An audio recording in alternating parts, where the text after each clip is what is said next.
What's up, guys? WWE Fan Talk here. Today we have the brand new AEW Unrivaled, it's not Unrivaled, it's Unmatched, the new Series 1 of the Unmatched figures. We have only seen the Unrivaled collection, so this is brand new. It's the same style of figure, just a different series, I guess you could say. So I think it's really interesting. I think we're going to get some rare stuff and different things in this set. So coming in first, we do have the Dustin Rose. We're going to take a close look at Dustin Rhodes today. They did fix the height on this figure, so I'm curious to see that. We get a brand new Darby Allin with the updated TNT Championship, the non-Bulgarian one that Miro currently holds. We get an awesome looking Kenny Omega that blows all the other ones out of the water. I'm excited to look at that one. We also get the current TNT champion Miro, aka Rusev from WWE. We do get Dr. Britt Baker, the current AEW Women's Champion. Very cool.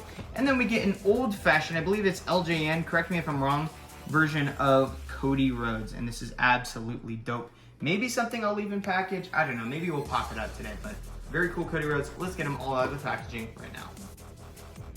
Alrighty, guys, starting over here, we have the brand new Unmatched Cody Rhodes in the old-fashioned, I guess you could say WWF figure style. That I think they were called LJN figures, and it's just kind of like a rubbery figure, and you can move it around and kind of play around with it and just throw it around. It's just like a big giant toy. With no articulation, but I still think it's cool. We get cool tights. I wish we would get this in actual articulated form. We do get the boots, Nightmare. This is definitely for pure nostalgia, I guess you could say, if you were a collector back in the day, because there's no way you're going to be able to play around with this like nowadays with your regular figures, but I still think it's pretty cool. We even get the neck tattoo. But overall, really cool Cody Rhodes. He does come with this little manual. I'm not sure exactly what it is. A little poster of the figure, which is pretty neat. That's awesome. All right, there is the poster. We do get the first time in the line, Dr. Britt Baker. She comes with her rubber accessory. Taking off her coat, we do get some detail. I wish it wasn't rubber, although I know collectors do like the rubber ones sometimes. I'm not sure if you can, yeah, you can pop her off and all that. I do that to remove the plastic. But putting the figure back together, here we have Dr. Britt Baker, and I think it looks just like her for the most part, physique and everything. We do get the silver highlights, the silver boots, we get the long knee pads, all the silver highlights going throughout, and her hair looks really good as well. Very cool, very good representation. We even got all the good articulation in these women figures, so this is definitely one I think a lot of collectors are going to want, definitely. We do get her gloves, I assume, for her finisher, because she is a doctor, a dentist. Pretty cool. We do get the first time in the line Miro as well. This guy is super sick. Oops, Kenny Omega just fell. I think a lot of people have been wanting a figure of Miro in Unrivaled line or the Unmatched line since he debuted. We do get his jacked arms. Basically the same as the WWE figures tattoo-wise. We get that jacked torso, screaming head scan, looking very nice. AEW microphone. We do get his camo trunks, USA flag on one side, and the Bulgarian flag on the other. No knee pads, but we do get some kick pads. This is when he changed up his gear. But overall, the articulation and everything is pretty good on this figure, and I think that a lot of people are going to be satisfied with this Miro figure. I think the articulation and the physique they added for this figure is definitely on point. Next up, we have the hands down best Kenny Omega yet. We have that brand new head scan. It looks just like the dude. It's really insane. We do get the updated torso, or not the updated torso, the torso we've seen before. But the thing that is really going to impress people is these tights that he wore, I believe, at All Out. But like, it just looks like something like Aquaman would wear, because he was doing this, he still does it like it's like a spray paint tight thing, kind of like Rob Van Dam does. So you could add more cool details and stuff. All the golds and blues, all that stuff. It looks so crazy. How did they add it? How they added all that detail? I'm gonna say, I'm not sure if it's an Aquaman inspired gear, but it definitely looks like it. So I think it's really neat, and I think that head scan looks just like Kenny Omega. So very cool one. This is hands down the coolest one yet, I gotta say. I think we're gonna get a lot of cool Kenny Omegas because of his gears, but overall, great Kenny Omega. We do get a updated Darby Allin taking off his rubber coat, which I do believe we have seen before with, I think, his first figure. But this one is way cooler than his first one because we get more detail.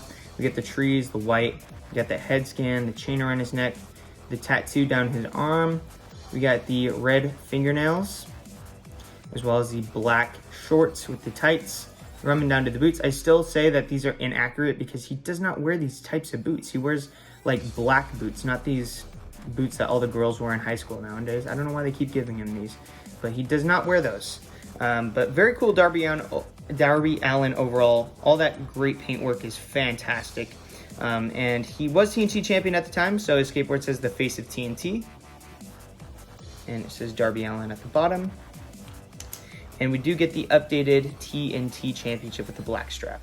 So very cool. You can go ahead and put that over on Miro because he is the current champion. He did beat Darby Allin for it, so I think that's pretty neat. And then the last figure in the set, we have the one that definitely needed to have some updates done.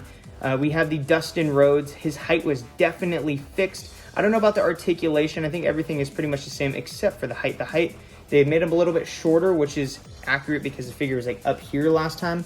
But the paint detail is freaking awesome on this figure. They nailed it big time with the blue coloring and the head scan and all that. Just coming down, all the great stuff. Red highlights, blue highlights on the back. Everything about this Dustin is on point. But very cool. We also get the screaming head scan, which is nice. We get 2 different interchangeable head scans. And then we do have a extra pair of hands right here, which I assume these are supposed to be the same. I just think the fingers got messed up, but they're like grappling hands. But overall, really cool. Alrighty guys, I'm gonna end this video review right now. I'm gonna rank these figures from least to greatest in my personal opinion. Coming out at the bottom of the list, I'm going to give it to the Britt Baker just because I feel like she had just bland colors, the silver and the black. I know that the variant, I think the variant is green coloring or something like that, so that would have been a lot cooler to add, but I still think the figure is great. There's nothing wrong with it. I think the head scan could have been a little bit better, but overall, there's really nothing too bad with the figure. It's a great figure. I just don't think it's as great as the other women's figures we've gotten so far. But overall, still a great figure, and I still recommend it. Coming in second place, I'm gonna give it to this thing right here. I think it's very unique, and it definitely went over the Britt Baker just for nostalgic reasons. I've always wondered what it's like to have one of these, and it's hard to come by them in pristine condition. So to have one in an updated wrestler is pretty nice, especially in that blue and white color. So very cool, very interesting, and it also came with that awesome creative poster. Coming in at third place, I'm going to give it to the Darby Allin. I'm not the biggest Darby Allin fan, but I do think his figures are cool because he's a very action figure-like character that's just always going to be great in action figure form. All that great paintwork and everything about Darby Allin's accessories is great. Coming in at fourth place, we do have the Dustin Rhodes. This figure definitely improved, and I'm very excited to see the potential that this figure has. I see a lot of potential in this figure, so that's why it's in fourth place. Coming in at fifth place, I'm going to give it to the Miro, which means at number 1, it is Kenny Omega, as always. But the Miro looks fantastic. First time in the line. I'm excited for this figure. There are some changes, maybe like the arms or the thickness, the proportions on this figure could be a little bit fixed up, but I think that'll come with time. But the Kenny Omega is just fantastic. Kenny Omega's figures never fail. They're always detailed. They're always cool because Kenny Omega is very toyetic, and he's always going to have these bright colors on his tights and all these great face scans and different hair colors. But Kenny Omega, we've all been wanting Kenny Omegas for years, and we finally got him. That is the brand new, first time ever Unmatched Series 1. It definitely did not disappoint. I recommend picking up this entire set if you can get your hands on it. Even this LJN styled Cody Rhodes is sick and something you should add into your collection. Every single one of these figures is fantastic, and I'm excited for the next series. Thanks for watching, guys. WWE Fan Talk Show, out.